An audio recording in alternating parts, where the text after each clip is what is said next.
नमस्कार दोस्तों, स्वागत है आप सभी का हमारे इस यूट्यूब चैनल पर। आज हम बात करेंगे दुर्गा सप्तशती के 12वें अध्याय के बारे में।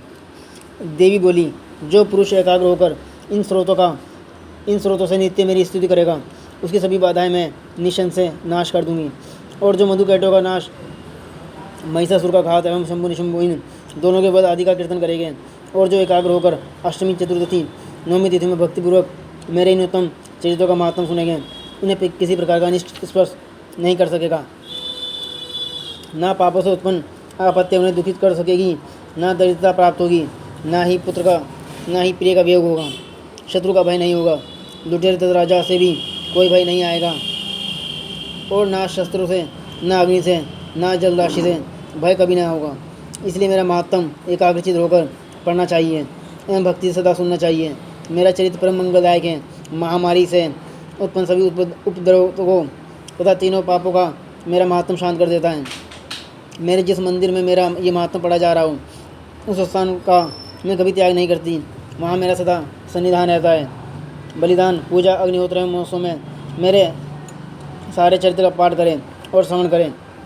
इस प्रकार विधि जानकर अथवा बिना जाने बलि, पूजा, हवन आदि जो कुछ भी करेगा, उसे मैं प्रीतिपूर्वक ग्रहण कर लेती हूँ। शरतकाल में मेरी वार्षिक महापूजा की जाती है।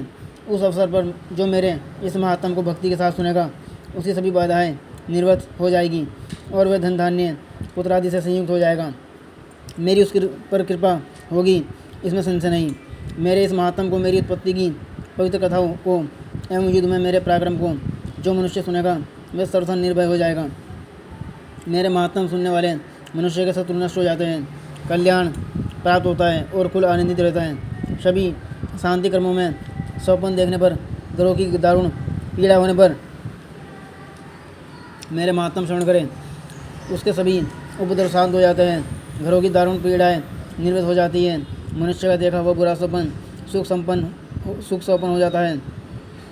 बाल ग्रहों द्वारा पीड़ित बालकों के लिए ये महात्म शांतिदायक है। मनुष्यों में फूट हो जाने पर यह महात्म मित्रता कराने पर परम उत्तम है। सभी दुराचारियों के बल का भली भांति नाश कर देता है। पढ़ने से ही राक्षस, भूत, पिशाच आदि का नाश हो जाता है और मेरा ये महात्म मेरी सन्निधि प्राप्त करा देता है। पुष्प, अर्ध, दीप, धूप, गंध तथा उत्तम दीपों द्वारा मेरे पूजन से, ब्राह्मण को भोजन कराने से, होम में प्रतिदिन के अभिषेक से और भी अनेक प्रकार के भोगों पदार्थों के दान से वर्ष भर जो मेरे अर्पण करके आराध्य करता है, इससे जो मुझे प्रसन्नता होती है, वही प्रसन्नता मेरे इस महात्म के एक बार सुनने से हो जाती है।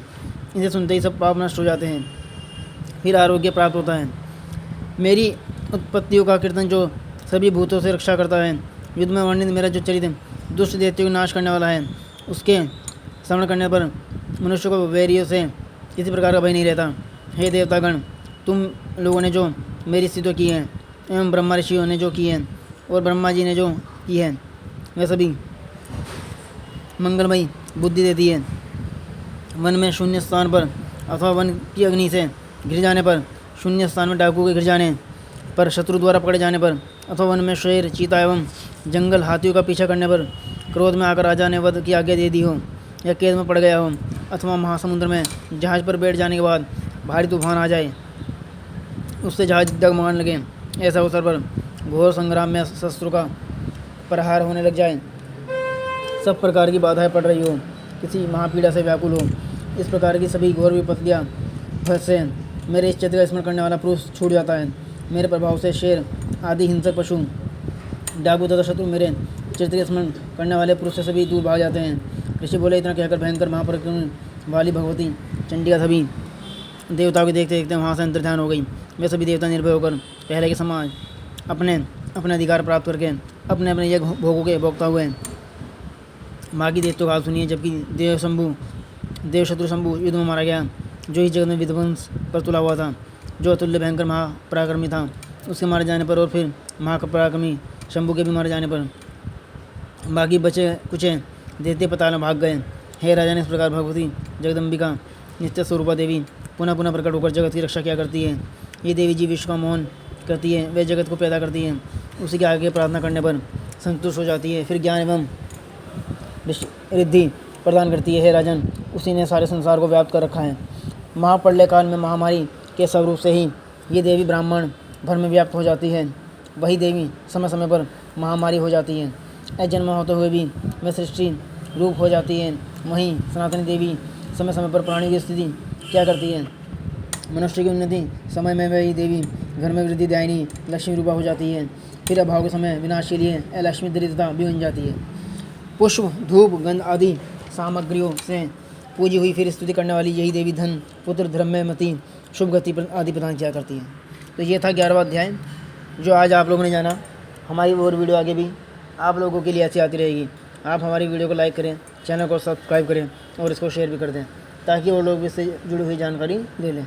और यदि कोई बात आप हमसे पूछना चाहते हैं तो हमारे दिए हुए मोबाइल नंबर पर आप संपर्क कर सकते हैं। सभी जानकारी आपको विस्तार दी जाएगी। धन्यवाद।